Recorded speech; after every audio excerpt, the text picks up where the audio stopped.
l'inclusion numérique est accompagnée de développement d'applications qui répondent à des besoins locaux en termes de prise en charge de problématiques.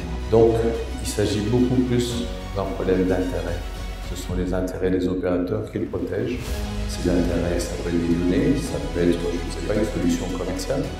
Et de l'autre côté, il y a la start-up qui, elle aussi, est là pour voir de quelle manière pouvoir développer au mieux son application sans perdre en fait de toute la valeur qui est celui des inventeurs par rapport au produit qui va être commercialisé. Et il s'agit de voir maintenant, entre les deux parties, comment favoriser le plus possible ce partenariat de manière à ce qu'il soit le plus abondant possible, de manière à donner une inclusion numérique beaucoup plus importante.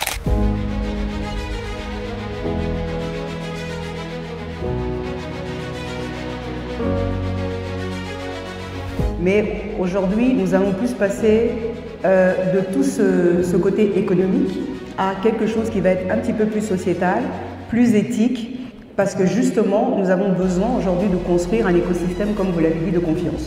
Et dans cet écosystème-là, dans cette construction, le régulateur a non seulement toute son importance, mais joue un rôle essentiel. Le régulateur a l'obligation de protéger les consommateurs.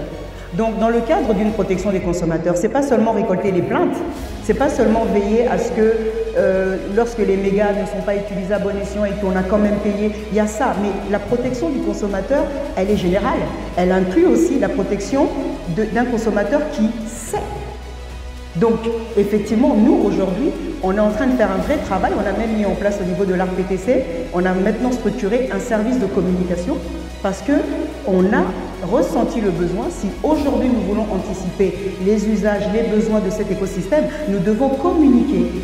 Communiquer d'abord en interne auprès de nos agents, dont nous sommes aussi en train de renforcer les capacités, mais aussi communiquer en externe auprès de la population, puisqu'en fait c'est pour eux que nous sommes en train de travailler. Merci beaucoup.